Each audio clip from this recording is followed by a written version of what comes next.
নমস্কাৰ বন্ধুসকল অসমৰ জাতীয় জীৱনৰ এটা জটিল সন্ধিক্ষণত এই ভিডিঅ' লাইভটো দিবলৈ ওলাইছো বন্ধুসকল আজি অসমৰ 44টা জাতি আৰু জনগোষ্ঠীৰ সংগঠনে সিদ্ধান্ত গ্ৰহণ কৰিছো যে অহা 23 অক্টোবৰ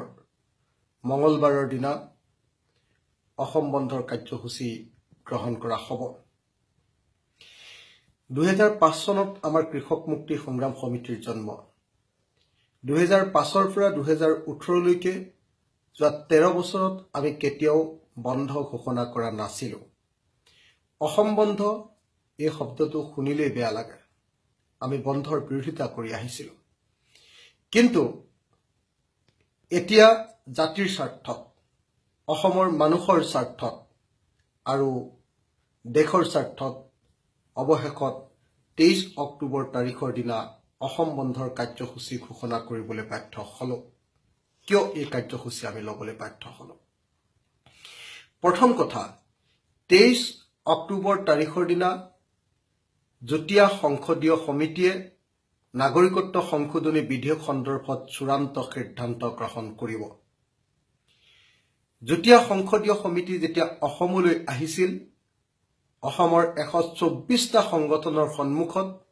তেওঁলোকে পুনৰ অসম আহিম বুলি কৈছিল তেওঁলোকে কৈছিল যে অসমীয়া মানুহৰ মতামত তেওঁলোকে পুনৰ গ্ৰহণ কৰিব আৰু গ্ৰহণ কৰাৰ পাছতে নাগৰিকত্ব সংশোধনী বিধেয়ক সন্দৰ্ভত তেওঁলোকৰ প্ৰতিবেদন দিব কিন্তু তাৰ পাছত আমি দেখিবলৈ পালো যে এনআৰসি প্ৰকাশ হোৱাৰ লগে লগে ফাইনেল ড্ৰাফট এনআৰসি প্ৰকাশ হোৱাৰ লগে লগে সমগ্ৰ অসমত এক উত্তেজনাৰ সৃষ্টি হ'ল আৰু বিশেষভাৱে বিজেপি দলে এনআৰসিৰ বিৰোধিতা কৰিবলৈ ধৰিলে আৰু তেওঁলোকে এনআৰসিত নাম নোহোমোৱা মানুহবিলাকক নাগৰিকত্ব সংশোধনী বিধেয়কৰ জৰিয়তে নাম ভৰ্তি কৰিবৰ কাৰণে বদ্ধপৰিকৰ হ'ল আমি দেখিলো বিজেপিৰ ৰাষ্ট্ৰীয় কাৰ্যনিৰ্বাহকত নাগৰিকত্ব সংশোধনী বিধেয়ক গৃহীত কৰিবৰ কাৰণে প্ৰস্তাৱ লোৱা হ'ল অসমৰ মুখ্যমন্ত্ৰীক তাত সন্মুখত ৰখোৱা হ'ল তাৰ পাছত দেখা গ'ল যে মুখ্যমন্ত্ৰী সৰ্বানন্দ সোণোৱাল ডাঙৰীয়াই নিজেই মাজুলীত কাৰ্যনিৰ্বাহক পাতিলে আৰু তাত নাগৰিকত্ব সংশোধনী বিধেয়ক গৃহীত কৰাৰ প্ৰস্তাৱ গ্ৰহণ কৰিলে সমৰ্থন কৰাৰ প্ৰস্তাৱ গ্ৰহণ কৰিলে ইয়াৰ আগলৈকে আমি অসমৰ মানুহে বিশ্বাস কৰিছিলো 12 জুলাইত অসমৰ সাংবাদিকসকলৰ সন্মুখত কোৱাৰ নিচিনাকৈ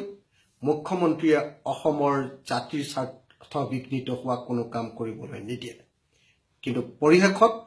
মুখ্যমন্ত্ৰীও তেওঁলোকৰ লগতে গুচি গ'ল এনেকুৱা পৰিস্থিতিত এতিয়া অসমবাসী ৰাইজে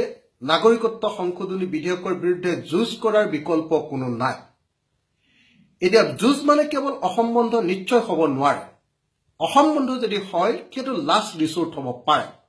আমি কিয় অসম বন্ধ দিলো তাৰ কাৰণটো হ'ল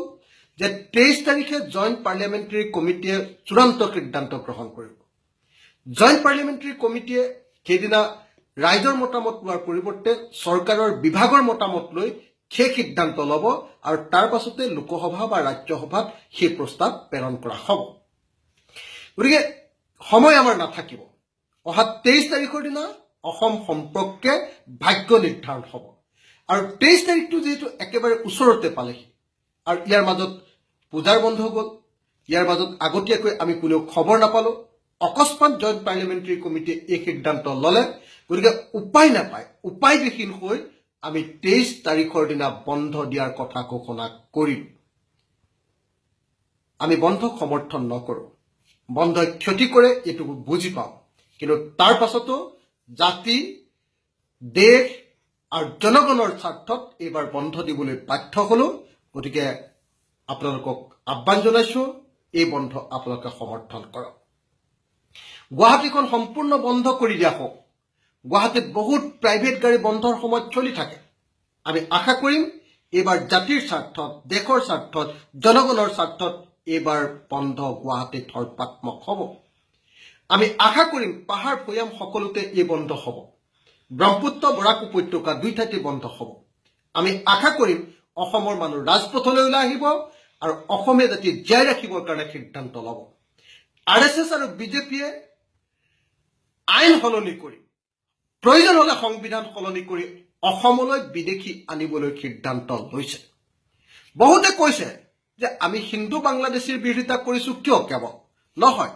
আমি হিন্দু বাংলাদেশী নহয় সকলো বাংলাদেশী সকলো বিদেশীৰ আমি বিৰোধিতা কৰো কিন্তু বিধেয়কখনত যেহেতু হিন্দু সকলক আনিব খোজা হৈছে গতিকে কি হিন্দু বাংলাদেশী শব্দটো ব্যৱহৃত হৈছে আমি আপোনালোকক আহ্বান জনাও অহা 23 অক্টোবৰ পুৱাৰ পৰা আপোনালোক ৰাজপথলৈ ওলাই আহক আপোনালোকে গাঁৱে গাঁৱে নগৰে চহৰে সকলোতে বন্ধ পালন কৰক আমি কেন্দ্ৰীয় চৰকাৰক ভাৰত ৰাষ্ট্ৰক জনাই দিব লাগিব যে নাগৰিকত্ব সংশোধনী বিধেয়ক আমি গৃহীত হ'বলৈ নিদিওঁ আমি এই কথা সঠিকভাৱে ৰাষ্ট্ৰক উপলব্ধি কৰাব পাৰিব লাগিব আৰু বিজেপি RSS যেটো ভাবি আছে যে অসমীয়া জাতিক এইবিলাক কথা কৈ পাৰ কৰি লৈ যাব পৰা যাব তেওঁলোকে বেংগলী হিন্দু মানুহৰ এটা ভোট বেংক তৈয়াৰ কৰিব খুজিছে আৰু কেৱল ভোটৰ বেদিত তেওঁলোকৰ ভোট বেংকৰ বেদিত অসমীয়া জাতিক তেওঁলোকে বলিশাল দিব খুজিছে গতিকে খেতু যে হ'ব নোৱাৰিব আৰু তেওঁলোকে এনেকৈ ভোট লাভ কৰিবলৈ যাওঁতে সমগ্ৰ অসমীয়া জাতিৰ যে ভোট হেৰুৱাব এই কথাটো প্ৰমাণ কৰি দিবৰ কাৰণে অহা 23 তাৰিখে অসম বন্ধ পালন কৰাটো অত্যন্ত গুৰুত্বপূৰ্ণ মই সমগ্ৰ অসমবাসী ৰাইজক এই বন্ধ পালন কৰিবৰ কাৰণে আহ্বান জনাইছো বন্ধ হ'বই অসম জাতীয়তাবাদী যুৱ ছাত্ৰ পৰিষদ কৃষক মুক্তি সংগ্ৰাম সমিতিৰ নিচিনা সংগঠন যেহেতু আছে আৰু লগত আছে উজনি অসমৰ পৰা যদি আমি চাওঁ টাই অসম ছাত্ৰ সন্থা মৰাণ ছাত্ৰ সন্থা মটক যুৱ ছাত্ৰ সন্মিলন আদিবাসী ছাত্ৰ সন্থা আচ্ছা চুতীয়া জাতি ছাত্ৰ সন্থা নামনি অসমৰ কোচ ৰাজবংশী ছাত্ৰ সন্থা আমচুকে ধৰি এই সংগঠনবিলাক আমাৰ লগত আছে আপোনালোকে সকলোৱে জানে যে ডিমাচা ছাত্ৰ সন্থা কাৰ্বি ছাত্ৰ সন্থা আদিকে ধৰি সকলো জাতীয় জনগোষ্ঠীয় সংগঠনসমূহ এই বন্ধৰ সমৰ্থনত আছে গতিকে এইবাৰ বন্ধ হ'বই আমি সমগ্ৰ অসমবাসী ৰাইজক বন্ধ সমৰ্থন কৰিবলৈ আৰু বন্ধ দিবৰ কাৰণে আহ্বান জনালো শেষত আৰু এটা কথা কওঁ এই বন্ধৰ পৰা কিন্তু পৰীক্ষাক আমি ৰেহাই দিছো এই বন্ধৰ পৰা গাখীৰ যোগান পানী যোগান বাতৰি কাকত আৰু চিকিৎসা এইকেইটাক ৰেহাই দিয়া হৈছে মই প্ৰত্যেকজন বন্ধ পালন কৰিবলৈ অহা কৰ্মীক আহ্বান জনাইছো আপোনালোকে পৰীক্ষাৰ পৰা এম্বুলেন্সলৈকে এইবিলাকক কোটো বন্ধ নকৰাব সকলোকে নিজৰ নিজৰ ঠাইলৈ যোৱাৰ কাৰণে এই ৰেহাই দিয়া সকলো বস্তুকে নিজৰ নিজৰ ঠাইলৈ যোৱাৰ কাৰণে সহযোগিতা কৰিব কোনো পধ্যে অশান্তি নকৰিব সংঘৰ্ষ নকৰিব কাজিয়া নকৰিব শান্তিপূৰ্ণভাৱে দেখুৱাই দিওঁ অসমীয়া জাতিয়ে কোনো পধ্যে নাগৰিকত্ব সংশোধনী বিধেয়ক নামানো নাগৰিকত্ব সংশোধনী বিধেয়ক বাতিল হ'ব লাগিব বিদেশী অসমৰ পৰা যাব লাগিব হিন্দু বিদেশীও যাব লাগিব মুছলমান বিদেশীও যাব লাগিব বিদেশী কোনো পধ্যে সহ্য কৰা নহ'ব ধন্যবাদ